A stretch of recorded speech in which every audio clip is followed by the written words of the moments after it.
Well, hello again, children. It's time for our bedtime story. And boy, do I have a good one tonight. It's one that I used to tell my little girl, Jenny, who you know is all grown up now. You may call her Mommy, you might call her Aunt Jenny.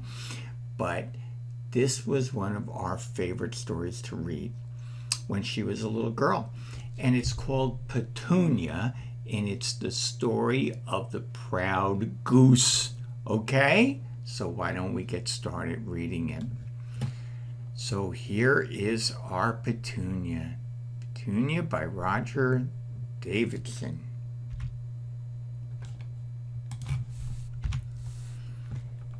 In the meadow early one morning, Petunia, the silly goose, went strolling. She ate a bug here, clipped a clover leaf there, and she picked at the dewdrops in the goldenrod leaves.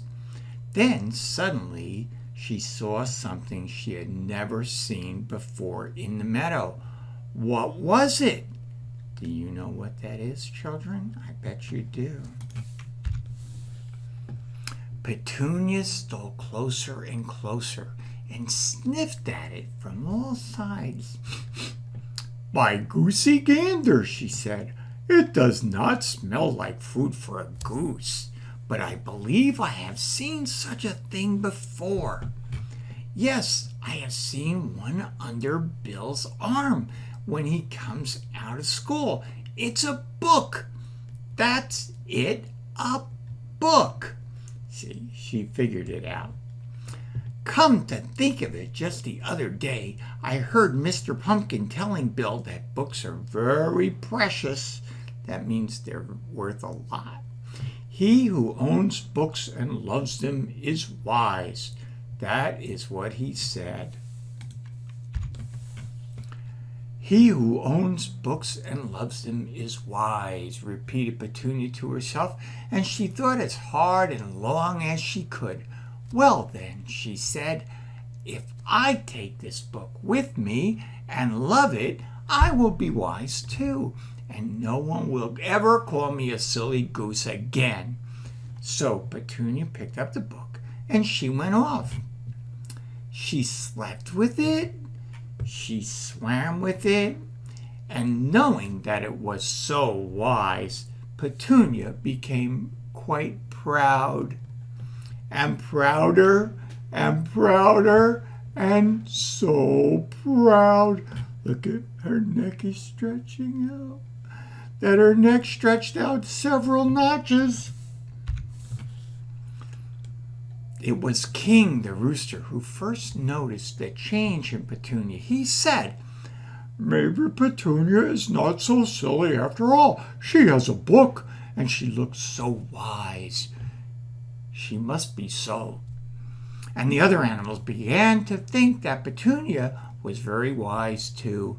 They asked her for her advice and opinion, and Petunia was glad to help, even when she was not asked. Petunia grew still prouder, and her neck stretched out another notch. Oh my goodness, look at how proud she is. You know what, children? I don't think she knows what to do with a book. But let's see. One day, Petunia heard Clover the cow say to King the rooster, I wonder what makes your comb so red. That's the comb over here. As red as the barn. It's my blood, said King. It's the color of my blood. Nonsense, said Clover. I have blood too, but I'm not a red cow. Your comb must have been dipped in red barn paint. That's what makes it so red. That's a little silly, children. You are both silly, of course, said Petunia.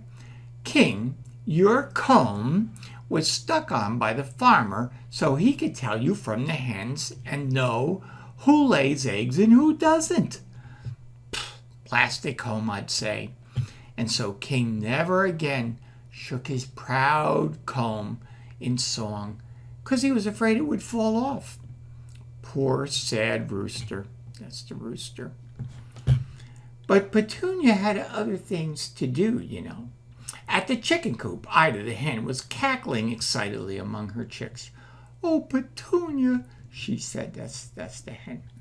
"My chicks and I have been for a walk in the woods, and I think I've lost some of them." Oh, poor girl. "The farmer says I had 9, but I can't count so well. Please, Petunia, wise Petunia, count my chicks to see if they're all here." Do you think Petunia knows how to count? Let's find out. "Glad to help," said Petunia. Let's see. 3 chicks at the fountain. It's over here. Oh, that's the fountain. 3 chicks at the feeder. 3 about your legs. Now, 3 times 3, that makes 6. Which is wrong, children. 6, asked Ida. 6 is less than 9. "That's more than 9, not less," said Petunia. "Lots more than 9. I don't know, children. Do you think 6 is more than 9? I think Petunia's a little mixed up. Let's count the chicks. 1, 2, 3, 4, 5, 6, 7, 8, 9. See, she has all her chicks. "More than 9? Good gracious, as if I hadn't enough worries with my own 9 chicks. And where do these other chicks come from? Oh dear, I'll never be happy again." Poor worried Ida. She was very upset. But Petunia had other things to do. In the meadow, she discovered part of a noisy dog sticking out of a hole in the ground. His name was Noisy. "Help, help," cried Noisy. "I stuck my head in this rabbit's hole. Now I can't get it out. Help." "Glad to help," said Petunia. "It's a good thing I know what hunters do to get stubborn animals out of holes in the ground. They smoke them out. Wait until I fetch some sticks and matches." Uh-oh, what's Petunia going to do now? Poor doggy. And so wise Petunia built a fire on the other end of the hole and fanned it with her book. That's not what you use a book for, Petunia. Her trick worked nicely. Noisy, the dog, choked with smoke, jerked his head out of the hole, and ran off howling in pain. His nose was singeing from the fire, and his ears were cut and bruised. Poor moaning dog. But Petunia had other things to do. Beside the hedgerow, she met Straw the horse, who had a terrible toothache. "Petunia," groaned Straw, "I'm dying surely. With your wisdom, you can help stop this horrible pain." "Glad to help," said Petunia. "Open your mouth. Why, you poor Straw, all these teeth. No wonder you have a toothache."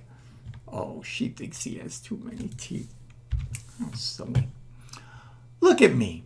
Do I have teeth?" No, she doesn't have teeth. Of course not. So I don't have toothaches. I am going to stop that pain right now. I'm going to pull all your teeth out. All of them. Let me go get some pliers. That doesn't sound like a good idea. But Straw would not wait for the pliers. He was so afraid of losing his teeth, he never talked about his toothache to another soul. He suffered in silence. Poor, sad horse. But Petunia had other things to do. Cotton the kitten, you know, went up the tree and couldn't get down.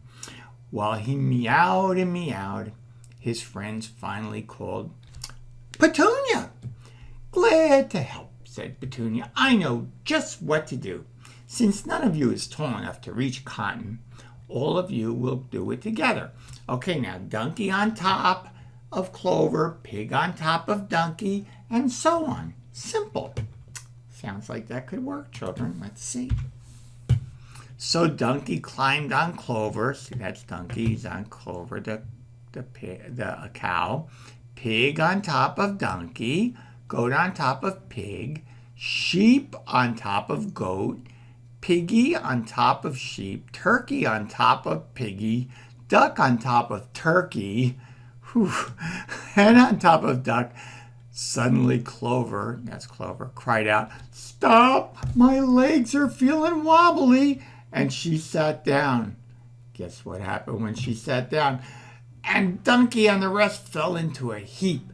And Cotton, that's the cat, was so scared that he fell off the tree on top of them.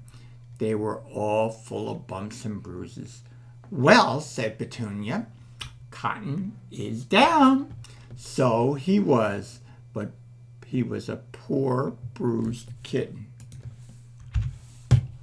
But Petunia had other things to do.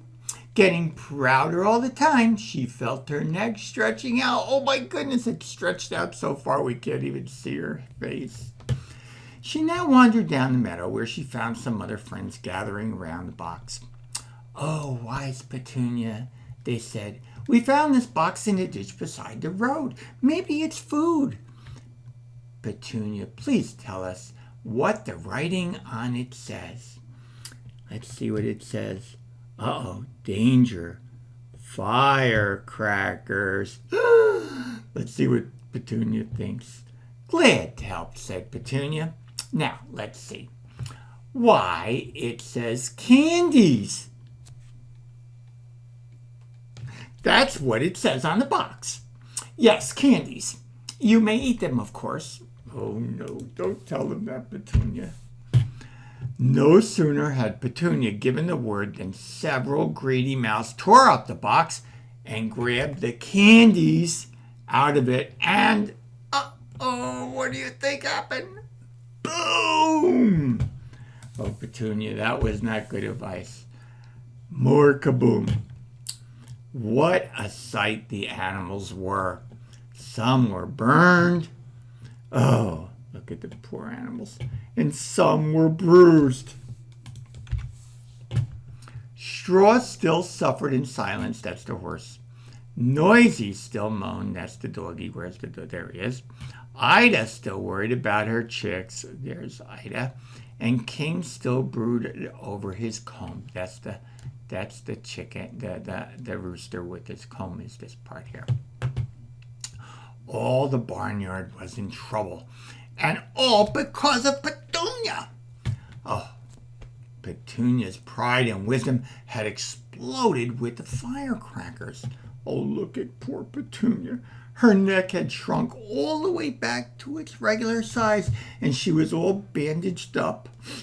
She was the most downhearted of all, for she saw now that she was not a bit wise. Oh, Petunia, I feel bad for you. But suddenly Petunia saw the book. The firecrackers had blown it open, and now the pages were showing. She had never seen them before. Now she saw that there was something written inside the book which she could not read. So she sat down and thought until at last she sighed. Now I understand it's not enough to carry wisdom under your wing. I must put it in my mind and in my heart. And to do that, I have to learn to read. Oh, Petunia, now you're getting wise. So Petunia was filled with joy at once she began to work so that one day she could be truly wise and she would help make her friends happy. And that, dear children, is the story of Petunia. Wasn't that fun? That is such a good book. Okay, Gimpops going to say goodbye for now. I love each one of you. Bye-bye now.